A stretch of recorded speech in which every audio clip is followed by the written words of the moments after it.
Nakakakilabot na pag-aalsa. Manggagawang Chino kumakalaban kay Xi Jinping. Pay my wages. Pay my wages. The developing trade war between the United States and China keeps ratcheting up. The Chinese economy is not doing well. China is digging in. Xi's saying that his nation is quote-unquote not afraid. Dahil sa lumalalang kawalan ng trabaho. Sa buong China ay maraming pabrika ang nagsasara at milyon-milyong manggagawa ang nawawalan ng trabaho. Paulit-ulit nilang isinisigaw, bayaran nyo ang aming sahod, pero hindi sila pinakikinggan ng pamahalaan.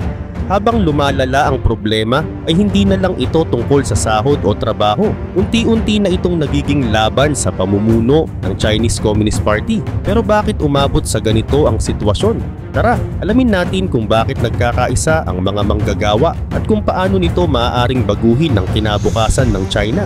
Pero bago tayo magsimula, ay baka pwedeng paki-like at subscribe ng video na ito. Malaking tulong at bagay na ito sa aming mga content creators. Maraming salamat po. Kaya naman simulan na natin. Bayaran nyo ang aming sahod. Bayaran nyo ang aming sahod. Paulit-ulit itong isinisigaw ng mga napagod na manggagawa ng Suni Optoelectronics na matatagpuan sa Wuzhen-Tongsang, isang lungsod sa Zhejiang Province. Sama-sama silang sumisigaw. Wala na silang natitirang trabaho at wala rin silang natatanggap na sahod.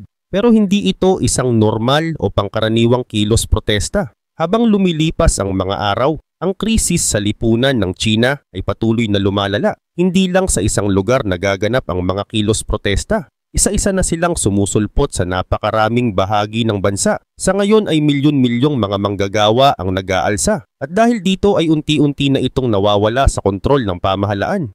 Habang dumarami ang mga nagpoprotesta, ay hindi na lamang ito basta tungkol sa pagkawala ng trabaho o hindi pagbabayad ng tamang sahod. Ang galit ng mga tao ay unti-unti nang nauuwi laban mismo sa pamahalaan ng China, ang tinatawag na Chinese Communist Party o CCP. Ngunit paano tumutugon ang CCP sa lumalalang sitwasyon? Sa halip na makinig sa hinaing ng mga tao, ay gumagawa sila ng mga hakbang na lalo lamang nagpapalala sa galit ng mamamayan. Binubura nila ang mga post sa internet, pinapatahimik nila ang mga nagkokomento. At ang mas nakakatakot pa ay dinudukot nila ang mga tao sa kalsada. Kung magpapatuloy ang ganitong sitwasyon, ay hindi magtatagal at ang mga protesta ay hindi na lang tungkol sa kabuhayan o ekonomiya. Malapit na itong mauwi sa isang malaking pag-aaklas laban mismo sa CCP. Mapapansin ng mga tao na ang lahat ng paghihirap na nararanasan nila ay bunga ng mga naging desisyon ni Xi Jinping. Ang dahilan ng pagbagsak ng napakaraming pabrika sa China ay ang mga ipinataw na taripa ng United States. Dahil sa mga taripang ito ay bumabagsak ang mga pabrika isa-isa na parang domino. Nalulugi ang mga may-ari at hindi nila binabayaran ang mga manggagawa kahit tapos na ang trabaho. Kaya hindi nakapagtataka kung bakit dumarami ang kilos protesta sa buong bansa. Kaugnay nito ay isang may-ari ng pabrika ang nagsalita at ikinuwento kung paano sa isang iglap ay nawala ang lahat ng kanyang mga order. Dahil dito napilitan siyang isara ang kanyang negosyo.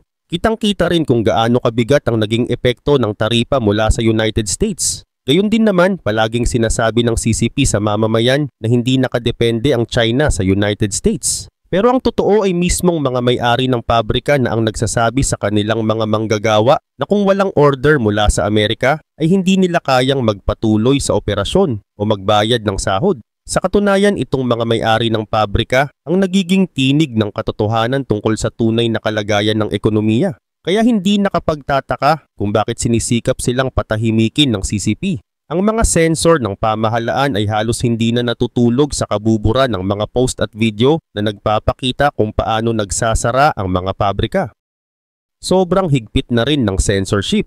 Dahil dito, ang mga nagpoprotesta ay napipilitan ng makipag-ugnayan sa mga foreign journalists upang mailabas ang kanilang mga kwento. Hindi kasi ipinapakita ng media ng CCP ang tunay na nangyayari sa kanila. Dahil sa paglalantad na ito ay mas lalo pang tumitindi ang mga hakbang ng CCP laban sa mga foreign reporter. Sa ngayon ay balikan natin ang dalawang pinakamalalaking issue na inilalantad ng mga protesta.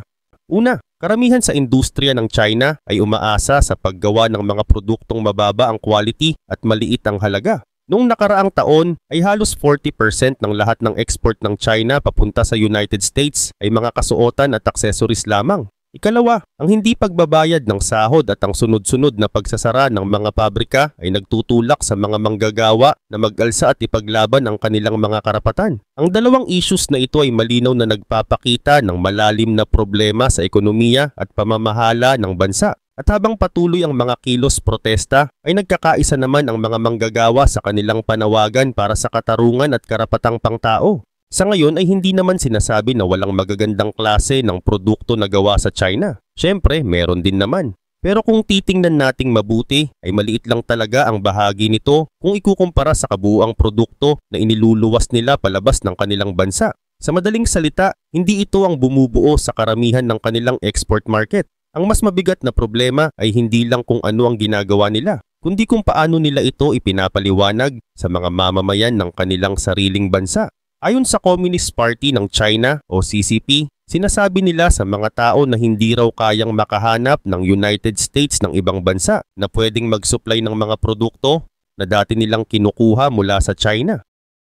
Pero kung iisipin nating mabuti, totoo ba talaga yon? Gusto ba talaga nilang paniwalaan ng mga tao na wala ng ibang bansa sa buong mundo ang kayang gumawa ng ganitong mga produkto kundi ang mga pabrika lamang ng China? Para bang sinasabi nila na kung hindi China ang gagawa ay wala ng ibang makakagawa. Pero kung susuriin natin ng mas malalim ay mukhang hindi iyon ang tunay na nangyayari. Kasi kung pagbabasehan ng mga datos at pangyayari ay hindi naman talaga ang United States ang nahihirapang humanap ng ibang supplier. Sa totoo lang, ang CCP mismo ang nahihirapang humanap ng ibang bansa na maaring palitan ang mga produktong inaangkat nila mula sa Amerika. Dahil dito napilitan ng CCP na idahan-dahan ang pagbawi sa ilang mga patakaran na sila mismo ang nagpataw noon. Ginawa nila ito nang hindi nagpapahayag o gumagawa ng kahit anong official announcement. Tahimik lang sila at wala silang inilabas na pahayag o press release. Parang ayaw nilang malaman ng maraming tao dahil baka mapahiya sila.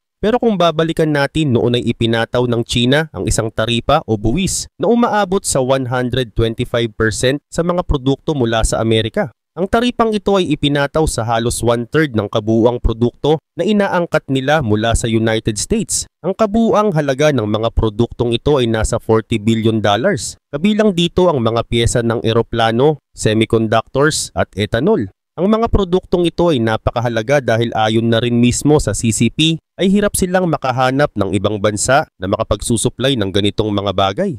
Pero hindi nila ito inanunsyo o ipinagmalaki sa publiko. Hindi rin nila sinabi sa mga mamamayan ng China na binawi na nila ang malaking bahagi ng ipinataw nilang taripa. Ayaw rin nilang mapahiya. Gusto kasi ng CCP na magmukhang matatag sila. Gusto nilang ipakita na kaya nilang tapatan o pantayan ng United States. Pero ang totoo ay kabaligtaran ng nangyayari. Subalit nang may mag-ulat tungkol dito ay lalo pang nagalit si Xi Jinping. Isang business magazine sa China, ang tinatawag na Caixin, ang siyang unang nagbalita tungkol sa pagbawi ng China sa ilang taripa. Pero agad nila itong pinabura mula sa website at WeChat account ng magazine bago pa man magtanghali noong araw ng Biyernes. Ayon sa mga ulat mula sa Bloomberg at Reuters, bukod pa rito ay nagbago rin ng desisyon ng China sa iba pang mga taripa. Pero ginawa nila ito ng palihim at walang ingay. Ang pinakamalakas na linya mula sa ulat ng Caixin ay nagsabi, China blinked but not publicly. Sa madaling salita, umurong ang China pero hindi nila ito inamin o ipinahayag sa publiko. Sa totoo lang, ay paulit-ulit na sinasabi ng CCP sa kanilang mamamayan na kayang lampasan ng China ang lahat ng pagsubok. Palagi nilang inuulit na mas malakas ang kanilang bansa. Pero kung titingnan mo ang mga kalye ng halos lahat ng syudad sa China, ay makikita mong nagpoprotesta na ang mga manggagawa. Sumisigaw sila dahil hindi sila binabayaran ng kanilang mga pinagtatrabahuhan. Nagagalit rin sila dahil nagsasara ang mga pabrika at nagrereklamo sila dahil nawawalan sila ng tirahan. Bayaran nyo ang aming sahod, bayaran nyo ang aming sahod. Yan ang sigaw ng mga manggagawa sa pabrika ng Shengdi Optoelectronics sa Wuzhen, Tongxiang, lungsod ng Zhejiang Province. Simula noong April 28 ay nagsimula silang magwelga dahil hindi pa rin sila nababayaran kahit ilang linggo na ang lumipas. Kinabukasan ay nagtungo sila sa harap ng lokal na pamahalaan ng Wuzhen Town para ipagpatuloy ang kanilang panawagan. Ngunit imbes na sila ay pakinggan ay dumating ang mga pulis at hinuli ang ilan sa kanila sa mismong lugar kung saan sila nagprotesta. Dito natin makikita kung gaano kalaki at kabigat ang epekto ng tinatawag na trade war para sa China. Maraming trabaho sa China ang direktang nakasalalay sa foreign trade, lalo na sa pakikipagkalakalan sa United States. Kaugnay pa nito ayon sa datos na inilabas ng Ministry of Commerce ng China, higit sa 100 million na trabaho ang nakadepende sa pag-export ng mga produkto. At kung pag-uusapan naman natin ang bahagi ng United States, ay halos 19 million na trabaho ang apektado. Ito ang pinakamataas kung ikukumpara sa ibang bahagi ng mundo. Sa Europe ay nasa 16.6 million ang naapektuhan, habang sa mga bansa sa Asia ay nasa 13 million ang bilang. Kasama na rin dito ang mga produkto mula sa Asia na muling ini-export patungong United States at Europe. Kung iisipin natin, hindi na talaga sikreto ang mga nangyayaring ito. Sa katunayan, hindi na rin ito basta chismis o haka-haka lamang. Mismong si Scott Bessent na, isang kilalang opisyal mula sa Treasury Department ng United States, ang nagsasalita ngayon ng hayagan tungkol dito. Mamaya pag-uusapan pa natin ng mas detalyado ang mga sinabi niya. Pero bago natin himay-himayin ang lahat, ay mahalagang linawin muna natin ang isang bagay na madalas pag-usapan pero hindi gaanong nauunawaan ng marami. Maraming tao ang nagsasabing ang China raw ay nagluluwas lamang ng halos 15% ng kanilang mga produkto patungo sa United States. Pero ang bilang na yan ay hindi sinasama ang mga tinatawag na reshoring at transshipment na matagal nang ginagawa ng mga Chinese companies upang makaiwas sa mataas na buwis o taripa. Ngayon baka itanong ninyo, ano ba ang reshoring? Sa pinakapayak na paliwanag, ito ang proseso kung saan inililipat ng isang kumpanya ang kanilang produksyon mula sa isang bansa papunta sa ibang bansa. Nang mangyari ang pagpapataw ni President Donald Trump ng mabibigat na taripa sa mga produkto ng China noong 2018, ay marami sa mga Chinese companies ang naghanap ng paraan upang makaiwas sa dagdag na gastos. Kaya, ang naging solusyon nila ay ilipat ang kanilang mga pabrika at operasyon sa ibang bansa tulad ng Mexico, Vietnam at Cambodia. Sa ganitong paraan, kahit hindi na nakasulat sa dokumento na mula sa China ang produkto, sa totoong buhay, mga Chinese company pa rin ang may-ari at kumikita mula sa mga ito. Pero hindi nagtatapos doon ang kanilang diskarte. May isa pa silang ginagawa na tinatawag na transshipment. Ano naman ito? Ganito ang proseso. Ang mga produkto mula sa China ay una nilang ipinapadala sa mga karatig bansa gaya ng Vietnam, Cambodia or South Korea. Pagdating doon ay binabago lamang nila ang label mula sa Made in China at ginagawa na itong Made in Vietnam o Made in South Korea. Pagkatapos noon ay ipinapadala na ang mga produktong ito papunta sa United States. Sa papel o dokumento ay mukhang hindi na galing sa China ang mga produkto. Pero kung tutuusin, China pa rin ang pinagmulan ng mga ito at sa huli, ang kita o pera ay bumabalik din sa China. Dahil dito kung susumahin nating mabuti, ang tunay na porsyento ng mga Chinese products na nakakarating sa United States ay hindi lang basta 15%. Kapag isinama ang reshoring at transshipment ay tinatayang umaabot ito sa halos 30%. Siyempre hindi natin masasabi ang eksaktong bilang dahil hindi naman inilalabas ng Communist Party of China ang kanilang totoong datos. Pero ayon sa mga pag-aaral at pagsusuri ng mga eksperto, ganyan kalaki ang pag-asa o pagdepende ng China sa merkado ng United States. Ngayon balikan natin ang sinabi ni Scott Bessent. Ayon sa kanya, kung hindi hihinto ang China sa ganitong gawain, ay maaring humantong ito sa pagkawala ng hanggang 10 milyong trabaho sa China. Ipinahayag pa niya, habang lumilipas ang panahon, ay makikita natin na hindi kakayanin ng China ang mataas na taripa. Base sa mga datos na nakita ko nitong mga nakaraang araw, kung magpapatuloy ang sitwasyong ito, ay maaaring mawalan agad-agad ng 10 milyong trabaho. At kahit bumaba man ang taripa, ay 5 milyong trabaho pa rin ang maaaring mawala. Ibig sabihin hindi biro ang epekto ng kasalukuyang kalagayan sa kabuhayan ng maraming manggagawa sa China. Isa pa, dapat din nating tandaan na ang Estados Unidos ang tinatawag na may kalakalang may deficit. Narinig nyo ba yon? Mismo ang opisyal mula sa gobyerno ng Estados Unidos ang nagsabi nito. Hindi na ito basta opinyon lamang. Ayon sa opisyal na datos, nagluluwas ang China ng halos $460 billion na halaga ng mga produkto papunta sa Estados Unidos.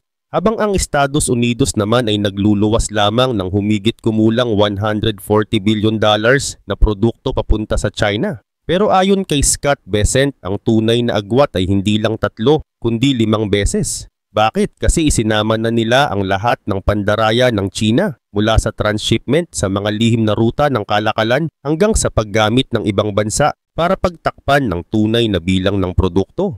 Dahil dito kapag nakikipagnegosasyon ngayon ang Estados Unidos ay isinasaalang-alang na nila ang lahat ng ito. Kaya hindi na sila basta pumapayag sa mga kasunduang hindi patas o pabor lamang sa China. At ano ang naging epekto? Unti-unti na nating nakikita ang resulta sa tunay na buhay. Habang abala ang China sa paghahanap ng mga bagong kakampi, ay nagsimula na ring kumilos ang mga bansang dati nilang ginagamit para makaiwas sa taripa. Noong nakaraang mga buwan ay bumisita si Xi Jinping sa Vietnam upang subukang kumbinsihin ng mga lider doon na mas kailangan ng Vietnam ang China kaysa sa Estados Unidos. Pero kung pagbabasehan natin ang naging tugon ng Vietnam, mukhang hindi sila sang-ayon sa pananaw na yon. Sa katunayan, sila pa nga ang isa sa mga unang tumawag kay President Donald Trump matapos ipatupad ang tinatawag na Liberation Day tariffs. Bukod pa roon, nagpatupad na rin ang Vietnam ng mahigpit na mga batas laban sa transshipment. Sinumang mahuhuling gumagawa nito ay maaaring makulong ng hanggang 20 years. Pinalakas din nila ang mga patakaran tungkol sa Certificate of Origin. Kaya ngayon ay mas mahirap na ang magsinungaling kung saan talaga nagmula ang mga produkto. Bukod sa Vietnam, hindi rin nagpapahuli ang Cambodia at South Korea. Sa katunayan, noong nakaraang buwan lamang ay nahuli ng South Korea ang halos $20 million na halaga ng mga Chinese products na dinala sa kanilang bansa para palitan lamang ang label at pagkatapos ay ipadala sa Estados Unidos. Lahat ng ito ay ginagawa nila bilang bahagi ng mga lihim na negosasyong nagaganap ngayon sa pagitan ng mga bansa upang mapigilan ang pag-abuso sa sistemang pangkalakalan. Alam ko, para sa marami, ang halaga na $20 million ay maaring hindi ganoon kalaki kung iisipin. Pero kailangan nating tandaan na ang halagang ito ay kinita lamang sa loob ng isang buwan. Dahil ngayon ay mas mahigpit na ang pagbabantay, isipin na lang natin ang lahat ng produkto na hindi na nakakapasok sa South Korea. Alam na kasi ngayon ng mga supplier na hindi na sila makakalusot. Hindi na rin sila makakapandaya ng basta-basta tulad ng dati. Samantala, isang nakakagulat na balita ang lumabas. Araw-araw daw ay nagbabayad ng $64 million ang YouTube para sa mga gumagawa ng video. Bakit nila ginagawa ito? Dahil ayon sa kanila, kulang na ngayon ang mga taong gumagawa ng video. Kaya kung napansin ninyo, may mga video na lumalabas sa homepage kahit wala pa itong 1,000 views. Hindi ko sinasabing lahat tayo ay dapat gumawa ng sarili nating channel. Pero kung noon pa man ay naiisip mo na subukan ito, baka ngayon ang tamang panahon. Araw-araw ay milyon-milyong dolyar ang ibinabayad sa mga gumagawa ng video. Ngayon mas pinapansin at tinutulungan pa nila ang mga bagong channel at ang maliliit na creator. Ngayon balikan natin ang mas mahalagang bahagi ng usapan. Malinaw na ang sitwasyon ngayon ay hindi na katulad ng nangyari noong unang ipinatupad ang Trump tariffs. Noon kasi parang sinayang lang ng China ang oras sa mga pag-uusap at sa huli. Hindi rin naman nila tinupad ang mga napagkasunduan. Pero ngayon ay ibang-iba na ang nangyayari. Si Trump, alam na niya ang lahat ng butas at paraan kung paano nilusutan ng China ang mga kasunduan noong una niyang termino bilang Pangulo. At kahit hindi pa nagsisimula ang panibagong pag-uusap, ay gumagawa na siya ng mga hakbang. Maraming tao ang nagsasalita tungkol sa pagbaba ng industriya sa United States at ang hindi balanseng kalakalan. Pero kung susuriin natin ng mabuti, may mas malalim na strategy si Trump. Hindi lang ito basta usapin ng ekonomiya o pag-export ng mga produkto. May mas malawak itong layunin. Kasama rito ang issue ng fentanyl, isang mapanganib na droga na labis na nakaaapekto sa United States. Ayon sa mga opisyal, naglagay sila ng espesyal na buwis sa mga produkto mula sa China dahil sa pagkakasangkot ng ilang kumpanya nila sa pagkalat ng fentanyl. Sinasabi ng iba na tila ang China ang pangunahing pinagmumulan ng drogang ito na nagdudulot ng matinding problema sa lipunan ng United States. At kung pag-uusapan pa natin ng iba pang issue tulad ng tungkol sa Panama Canal, ay may mga balita na nais ng United States na tanggalin ang kontrol ng China sa magkabilang dulo. Pero kung titingnan naman natin ang nangyayari sa China, libo-libong manggagawa na ang nawawalan ng trabaho dahil nagsasara ang mga pabrika. Mahalagang tandaan na ang ekonomiya ng China ay umaasa sa pag-export ng mga produkto papunta sa United States at sa iba pang bahagi sa West. Kapag hindi nila nagawang maipagpatuloy ang maayos na pag-export, ay mapapasok sila sa isang napakalaking problema. Dahil sa laki ng kanilang populasyon at lawak ng bansa, kahit maliit lamang ang pagtaas ng bilang ng mga walang trabaho, ay nangangahulugan na milyon-milyong tao ang nawawalan ng kabuhayan. At ang epekto nito ay hindi lamang natatapos sa pagkawala ng trabaho. Kapag nawalan ng trabaho ang isang tao, hindi lang siya ang naapektuhan. Kapag ako, halimbawa, ay may trabaho at may maayos na kita, nakakapaglaan ako ng pera para sa libangan, tulad ng panonood ng sine o pagkain sa labas. Dahil dito ay kumikita rin ng ibang tao na nagbebenta ng serbisyo o produkto. Pero kapag nawalan ako ng trabaho, hindi lang ako ang nagdurusa. Pati ang mga negosyo na dati kong pinupuntahan ay babagal dahil wala na akong kakayahan na gumastos. Ngayon isipin natin kung milyon-milyong tao sa buong China ang mawalan ng trabaho. Makikita natin kung gaano kalaki ang epekto nito, hindi lamang sa ekonomiya kundi pati na rin sa katahimikan ng lipunan. Kaya naman ito ay isang napakapanganib na sitwasyon para sa Communist Party of China o CCP. Karagdagan pa rito, noong taong 1989 ay nagkaroon ng malawakang protesta dahil sa kahirapan ng buhay. Alam natin kung paano tinugunan noon ng CCP ang mga protesta. Ngunit matapos ang kaguluhang iyon ay nagkaroon sila ng isang implicit agreement sa mga mamamayan kung saan bibigyan nila ang mga tao ng pag-unlad sa kabuhayan kapalit ng pagtanggap ng mamamayan sa mahigpit na pamamalakad ng gobyerno. Pero ngayon kung hindi na kayang tuparin ng CCP, ang pangakong iyon ay maaring magsimula ng magtanong ang mga mamamayan kung may saysay pa ba ang kasunduan nila sa gobyerno. Kaya ngayon ginagawa ni Xi Jinping ang lahat ng paraan upang pigilan ng sinumang maaaring kumontra sa kanya. Kaya niya tinanggal ang pangalawang pinakamataas na opisyal sa hukbong sandatahan ng China, ang tinatawag na People's Liberation Army. Ayaw niyang may kahit sino sa paligid niya na maaring maghimagsik o mawalan ng tiwala sa kanya. At alam ba ninyo kung sino talaga ang kumikilos sa likod ng mga kaguluhan? Hindi ang CCP, kundi ang CIA. Naunawaan nila na sa panahon ng kaguluhan ay may mga pagkakataon para makialam at makakuha ng impormasyon. Kaya ngayon nagpapalabas na sila ng mga patalastas na nasa wikang Mandarin sa China. Ang mensahe ng mga patalastas na ito ay simple. Sinasabi nila, kung nais mong magkaroon ng mas mabuting buhay, baka maaari kang makipagtulungan sa amin. Sabihin mo sa amin kung ano ang nangyayari sa loob ng gobyerno ng China at tutulungan ka naming makapagsimula ng bagong buhay sa United States. Narito ang isa sa mga patalastas na inilabas nila. Sabi sa unang patalastas, ang buhay ay parang isang panaginip. Pero sa panaginip na ito, pakiramdam ko na lagi na lang itong para sa iba at hindi para sa akin. Hindi ko kayang kontrolin ang kahihinatnan dahil palaging ang ibang tao ang may hawak ng aking kapalaran. Nagpakasipag ako buong buhay ko pero lagi na lang ibang tao ang nakikinabang sa pinaghirapan ko. Sa teorya kung magtatrabaho ka ng mabuti, dapat ay makakamit mo rin ng magandang buhay.